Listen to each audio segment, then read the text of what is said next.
Magna Carta is one of the most important documents in our country's history, and in fact is probably one of the most well-known documents in the world. It was really a peace treaty between the king on the one side and the barons on the other side. There have been a lot of disputes between both sides since the king had come to the throne in 1199, and this was the culmination of a lot of period of almost civil war between the two parties. King John unfortunately lost quite a lot of the land in Normandy during the conquest, and he was unable to compensate to get that land back. So he taxed the people and the barons very heavily. And King John was a bit of a rogue, breaking a lot of promises to the barons, who then in turn broke a lot of promises to King John. The city of London was the real powerhouse of the country. The merchants, the money, the River Thames, the great artery of trade with the continent. And the king had recently moved his capital to Westminster, so it was within reach of London. Everything happened in London. The king badly needed them on his side. Whoever had London really had the country. One of the barons was the then Mayor of London, as he was called. The title Lord Mayor came later. And therefore the Mayor himself and the City of London that he represented was central to the whole process. And on the 9th of May 1215, from here in the Temple, his London headquarters, the king issued the London Mayoral Charter. John actually agreed to allow the city to elect its own Lord Mayor. This was his way of trying to get the City of London on his side. But unfortunately, within a week, the barons had taken control of the city, and so the city never became part of John's sort of party, if you like. And the country was almost in a state of civil war until both parties agreed to meet at Runnymede on the 15th of June. And that's when we get to almost the most famous date in this country's history, when Magna Carta was first sealed and issued.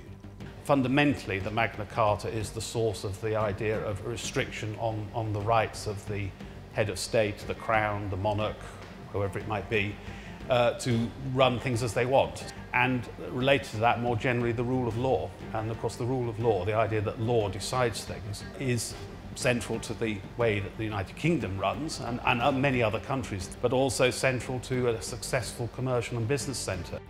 Two clauses in Magna Carta that have most resonance today, and the ones that are most quoted and most important around the world, are what is known as the Golden Passage. And those two clauses really summarise what Magna Carta is about. It's about the rule of law. It's saying that no man shall be deprived of his possessions or his liberty unless it be by the judgment of his peers or by the law of the land. And to no man shall be justice denied or delayed.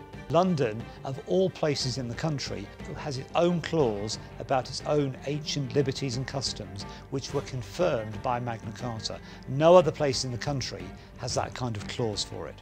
King John found his power diminished by the 1215 Charter, and he sought an annulment. However, the Magna Carta lived on. Under Henry's reign, the 1225 Charter was reissued, and in 1297, King Edward I enrolled the statute of the Great Charter, and it is the 1297 version that we have here in the Heritage Gallery.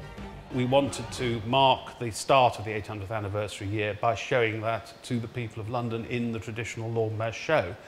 So it was actually, you could say, that Magna Carta took part in the show. I was very proud that we were able to make sure that Magna Carta could be seen and could be known to be seen by as many people as possible, and that those links that take you back 800 years to the granting of the Mayoral Charter, creation of Magna Carta in the first place, it was a real way in which history came alive. What I can say is that Magna Carta in 2015 is going to be on display throughout the summer. So it's going to be on display from the beginning of June right through to September. 2015 is going to be a fantastic year to celebrate 800 years of the Magna Carta, culminating in a joint effort with the Guildhall School of Music and Drama to put on a Sonne Lumiere concert in the Guildhall Yard. Using 3D mapping image technology, we're going to create a soundscape and the story of Magna Carta on the architecture of the buildings, bringing to life the story before your very eyes and culminating in a truly atmospheric experience.